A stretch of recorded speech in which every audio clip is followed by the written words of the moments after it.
प्रामाणिक समाधान। गुरुवर नमोस्तु। क्या भगवान महावीर की माता त्रिशूला अहिंसा धर्म का पालन नहीं करती थी? वर्धमान बालक में और माँ में अंतर था।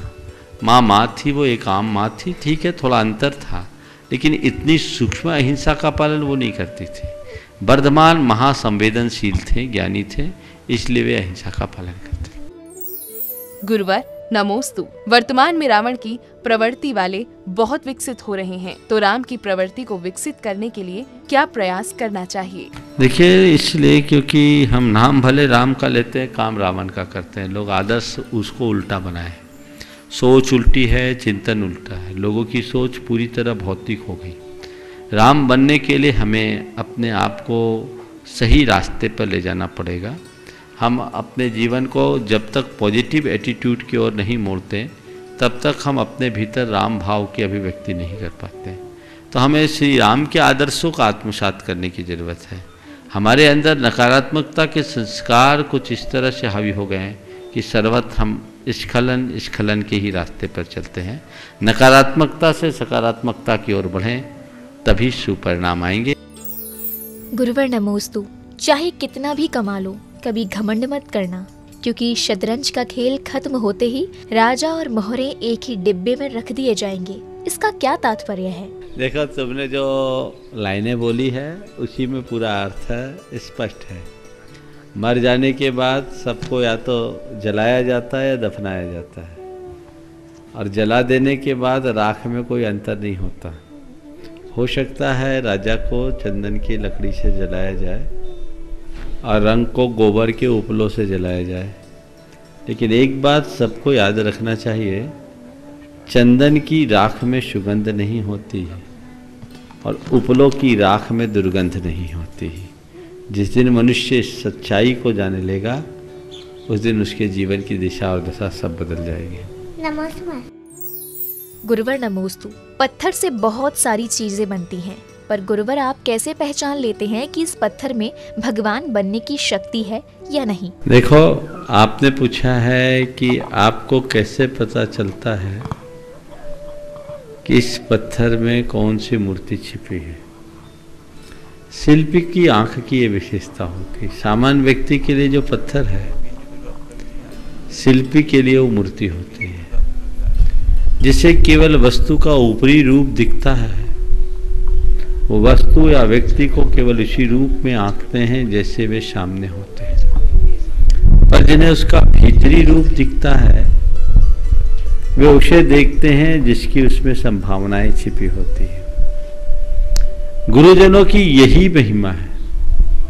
वो व्यक्ति के भीतर छिपे गहन व्यक्तित्व को समझ लेते हैं और उसे उजागर कर देते हैं, जैसे कुम्हार मिट्टी में छिपे घड़े को उद्घाटित करता है, शिल्पी पत्थर में छिपे मूर्ति को प्रकट करता है, वैसे ही गुरु शिष्य के भीतर छिपी हुई सारी संभावनाओं को उजागर कर उसे महान बनाता है। गुरुवर नमोस्तु। आजकल एक दूसरे की देखा देखी करने का चलन बढ़ गया है, इसलिए लोग अपनी क्षमताओं एवं प्रतिभाओं को छोड़कर दूसरे को देखकर उस जैसा करने की क्यों सोचते हैं? हम जब कभी भी दूसरों के हिसाब से चलेंगे, हमारा जीवन अधोगामी होगा, और जब हम खुद अपने हिसाब से चलेंगे तो हमारा जीवन ऊर्ध्वगामी होगा। अगर हमें अपने जीवन का वास्तविक विकास करना है, तो ये मत देखो कि सामने वाला क्या कर रहा है, ये देखो कि मैं क्या कर सकता हूं या मुझे क्या करना है।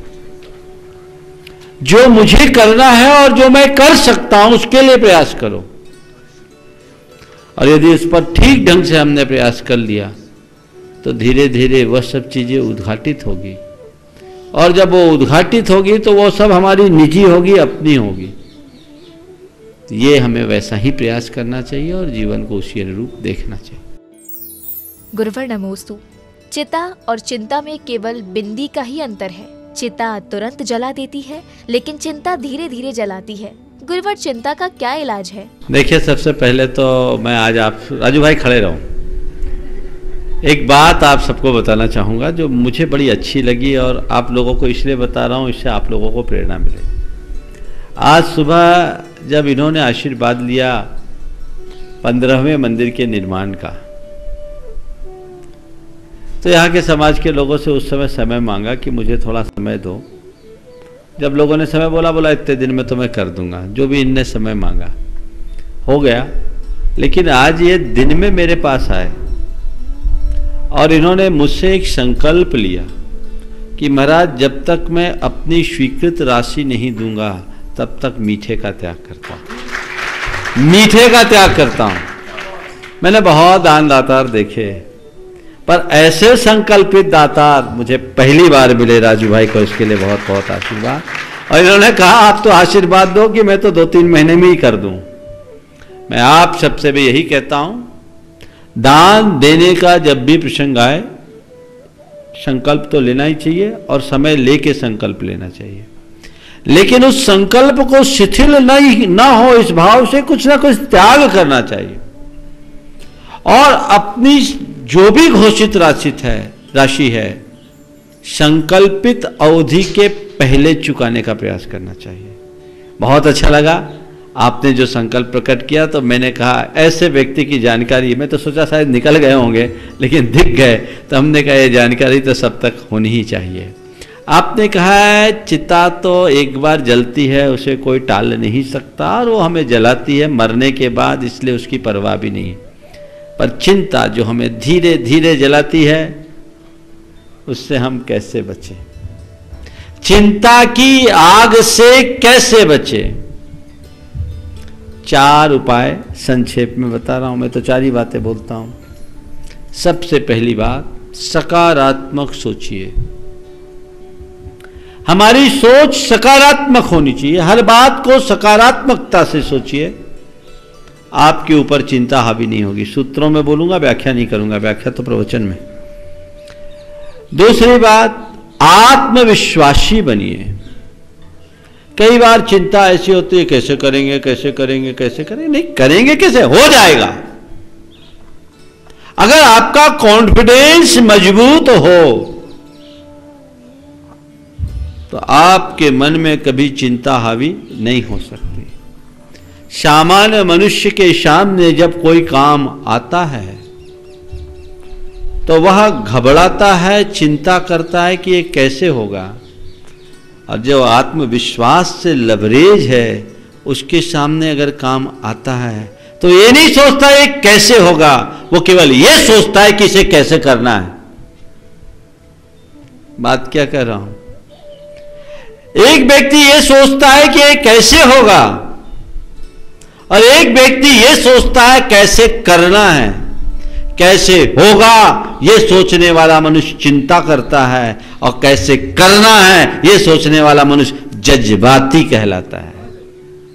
चिंताशील मत बनो, जज्बाती बनो। जज्बा होना चाहिए तुम्हारे अंदर, कैसे करना, बस कैसे करना और मुझे करना है, मैं कर लूंगा, ये ठान लो। चिंता फिर तुम्हारे सामने कभी नहीं टिकेगी। दूसरी बात, 2 बातें हो गई। तीसरी बात, व्यर्थ की बातों में जी उलझाना बंद करो, काम की बात तक सीमित रहो। इधर उधर की बातें जब दिमाग में आती है ना तो वो हमारे लिए चिंताएं बढ़ा देती है, उससे हमारे अंदर चिंता की जकड़न होती है। और सबसे महत्वपूर्ण बात, वर्तमान में जीना सीखो। अतीत की स्मृतियों से बचो, भविष्य की कल्पनाओं से बचो, वर्तमान में जीने का अभ्यास करो। जीवन का रस आएगा, आनंद आएगा, वही रस है, वही आनंद है। वैसा प्रयास होना चाहिए, मुझे वर्तमान में जीना है, बस दैट्स ऑल। महाराज आप लोग बोलते हैं कभी कभी भविष्य के बारे में तो सोचना पड़ता, भविष्य के बारे में सोचिए पर भविष्य की चिंता मत कीजिए। एक लाइन आप सबसे बोलता हूं, जो लोग भविष्य को लेकर चिंतित होते हैं उनसे कहता हूं भविष्य के प्रति सतर्क रहिए पर शंका मत कीजिए। सतर्क रहें, शंका मत करें। सतर्क रहना समझदारी है और शंका करना पागलपन। मैं गाड़ी ड्राइव कर रहा हूं, कहीं एक्सीडेंट ना हो ये सावधानी रखे, ये समझदारी है कि मुझे ढंग से गाड़ी ड्राइव करना है, लंबी यात्रा और अपने मुकाम तक पहुंचना है। गाड़ी चला रहा हूँ, कहीं एक्सीडेंट ना हो जाए, कहीं एक्सीडेंट ना हो जाए, कहीं एक्सीडेंट ना हो जाए, कहीं एक्सीडेंट ना हो जाए, तो क्या होगा? न हो तो हो जाए। तो ये बातें हैं, अगर इनको ध्यान में रखें, निश्चयतः वो हमारे जीवन के लिए उपलब्धि हो। गुरुवर नमोस्तु। कई बार ऐसा होता है कि लोग कहते हैं आप जा रहे हो तो महाराज जी से हमारी भी नमोस्तु कहना, लेकिन कभी ध्यान नहीं रहता तो क्या दोष लगेगा? सबसे बोलना भैया ठीक है, मैं जाकर के सबका सामूहिक नमोस्तु बोल दूंगा, क्योंकि आपको खुद को ही नमोस्तु करने के लिए टाइम मुश्किल से मिलता है, तो इतनों की नमोस्तु कैसे करोगे? अगर इतनों की नमोस्तु सुनाने लगोगे तो मैं कहूँगा चलो पीछे लोग और मुझे काम करना है। तो ये चीज़ें जो शक है वो उतना होता है, व्यवहारिक तौर पर खरा खरा सामने वाले से बोला भी नहीं जाता, पर अंडरस्टूड होता है। हाँ, अगर आप चला करके किसी के नाम को अवॉइड कर रहे हैं तो आप दोषी हैं, लेकिन एक व्यवस्था के तहत है, तो एक सूत्र आप सबको दे देता हूँ। जब भी ऐसा हो तो मन में भले बोल भी नहीं पाओ, महाराज मेरा नमोस्तु और जितने ने मुझे आपको नमोस्तु किया उन सबकी नमोस्तु। गुरुवर नमोस्तु। सौधर्मेंद्र अपने जीवन काल में कितने तीर्थंकरों का पंच कल्याणक मना लेते हैं? देखिए, कोई फिक्स नहीं है। सौधर्मेंद्र की अधिकतम आयु 2.5 सागर होती है और 2.5 सागर असंख्य वर्षों का होता है। अगर विदेह के तीर्थंकरों की बात करें तो एक पूर्व कोटि एक तीर्थंकर की अधिकतम आयु हो, और 20 तीर्थंकर तो हमेशा रहते हैं, तो एक पूर्व कोटि वर्ष में 20 तो बदलेंगे। 2.5 सागर वर्ष में असंख्य पूर्व कोटियां हो जाती, तो कितने करते हैं कहा नहीं जा सकता। 5 पल्ले की आयु वाली 40 नील तो उसकी सचियां होती है, तो जो इनकी 5 पल्ल वो भी असंख्य वर्षों का है, तो पूर्व कोटि तो एक पल्ल में ही असंख्य पूर्व कोटियां हो जाती। तो एक असंख्य तीर्थंकरों का कल्याण करे, ऐसा कहें तो भी कोई गलत नहीं। गुरुवर नमोस्तु।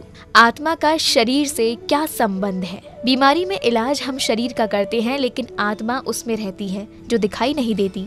ये क्या संबंध है? देखिए, आत्मा और शरीर का वही संबंध है जैसे वायर और करंट का संबंध। क्या ये वायरिंग दिख रही है, ये लाइटें दिख रही है, करंट दिख रहा है क्या? लेकिन लाइट हटा दे तो करंट कुछ जलेगी, लाइट जलेगी क्या? करंट हटा दे तो पावर दिख रहा है, पावर लाइन में है, लेकिन पावर दिखाई नहीं पड़ रही।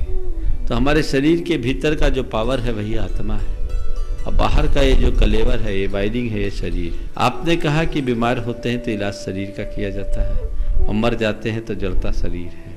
ये स्वाभाविक है, ये शरीर बाहर का कलेवर है। यथार्थ वेदना भी शरीर को है और इलाज भी उसका है। आप तो आर्किटेक्ट हैं, टूट फूट होती है तो आप निर्माण भी करते हैं। किसे जोड़ा जाता है, किसकी मरम्मत की जाती है? जो टूटता उसकी, जो अटूट होता उसकी।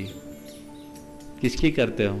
जो टूटता है। इस शरीर टूटने वाला है, इसका नाम ही है शरीर, जो सड़े सो शरीर।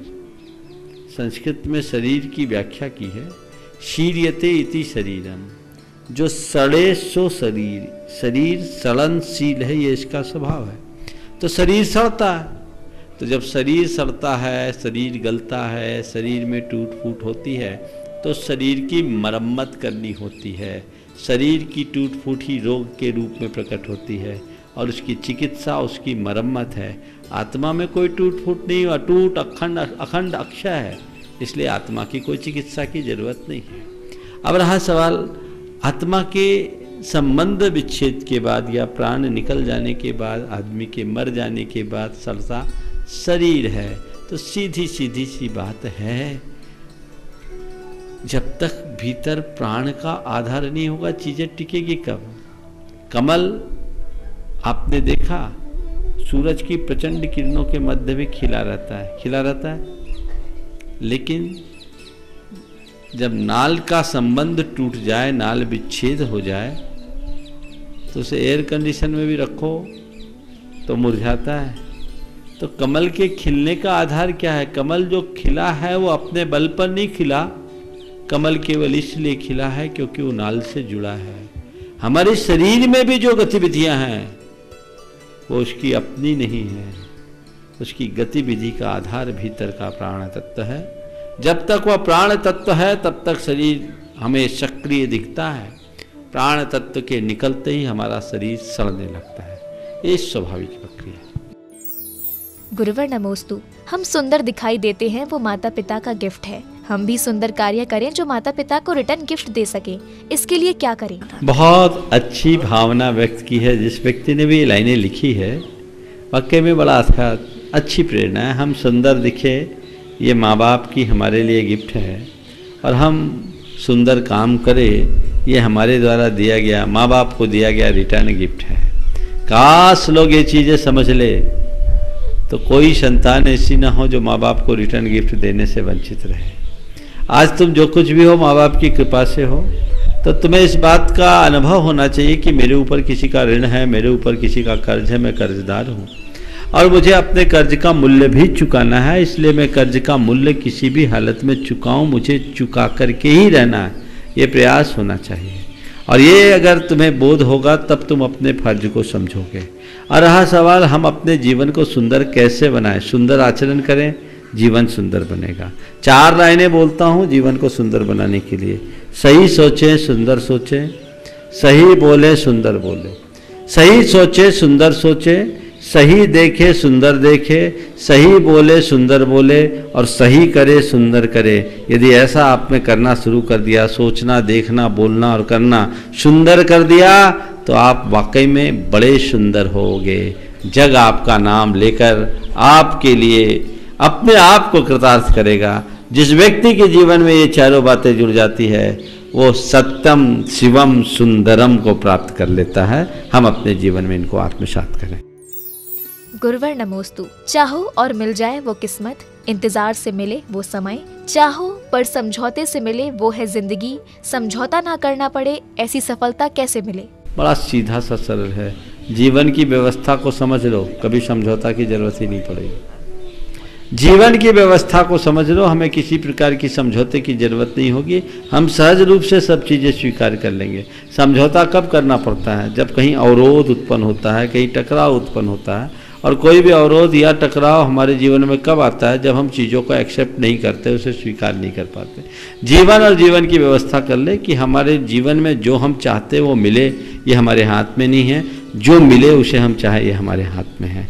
हम प्रयास करें और प्रयास करने के बाद परेशान मन में ना हो। अगर ये बातें हमारे जीवन में आएगी तो हमारे सामने कोई किसी प्रकार की समझौते की बात ही नहीं होगी। हमारा जीवन सहज बनेगा, और जो ऐसा सहज जीवन जीता है वही जीवन का वास्तविक रस ले पाता। गुरुवर नमोस्तु। अपने मन की इच्छा पूरी होने पर आनंद मिलता है, लेकिन वही दूसरे की इच्छा पूरी करने की बात आती है तो गुस्सा क्यों आता है? देखिए, अपनी इच्छा की पूर्ति करना सब चाहते हैं, औरों की इच्छा करना कोई नहीं चाहते। ये मनुष्य की बहुत बड़ी दुर्बलता है। वो चाहता है कि मैं जो कर रहा हूँ वो सही है, मेरे लिए सब करे, हम किसी के लिए ना करें। ये मनुष्य की स्वार्थपूर्ण संकीर्ण मनोवृत्ति का उदाहरण है। जो मनुष्य व्यापक सोच वाला होता है, उदार चिंतन वाला होता है, वो ऐसा कभी नहीं सोचता, और वो अपनी इच्छाएं पूरी हो या ना हो, औरों की इच्छाओं को पूर्ण करने का प्रयास जरूर करता है। गुरुवर नमोस्तु। बच्चे तमीज, तहजीब और अदब किन से सीखे? वह इन तीनों बातों को जीवन में कैसे उतारे? देखिए, बच्चे को तमीज, तहजीब और अदब सिखाना चाहते हैं तो बच्चों के पैदा करने वाले में ये चीज़ें आ जाए तो बच्चे अपने आप सीख लेंगे। माँ बाप में तमीज हो, तहजीब हो, अदब हो तो बच्चे वो सब चीज़ें सीखते हैं। माँ बाप खुद यदि इन सब चीज़ों को छोड़ दे तो संतान पर उसका असर नहीं पड़ता। तो सबसे पहला काम तो अपने घर परिवार का वातावरण ऐसा बनाना चाहिए जिससे सबके जीवन में वह सब चीज़ें सहज रूप से प्रकट हो। फिर हमें ऐसी संगति और ऐसे लोगों के संपर्क में रहना चाहिए जहाँ ये चीज़ें हम सीख सकें। गुरुवर नमोस्तु। हम संसार के क्षेत्र में पुरुषार्थ करने को तैयार हैं, लेकिन धर्म के क्षेत्र में पुरुषार्थ कैसे करें? संसार के क्षेत्र में पुरुषार्थ करने को तैयार हैं, धर्म के क्षेत्र में पुरुषार्थ कैसे करें? क्योंकि संसार में रस आता है, अभी तक संसार में रमते आए। तो जो इसको कहते हैं यो यत्र निवसन नास्ते स तत्र कुरुते रतिम, जो जहाँ रहता है उसी में रमता है। व्यक्ति संसार में जीते आया है तो संसार में रमने का अभ्यास अनादि का वही अच्छा लगता है। धर्म जिस दिन अच्छा लगने लगेगा, धर्म में भी पुरुषार्थ कर लो। प्रमाणिक समाधान।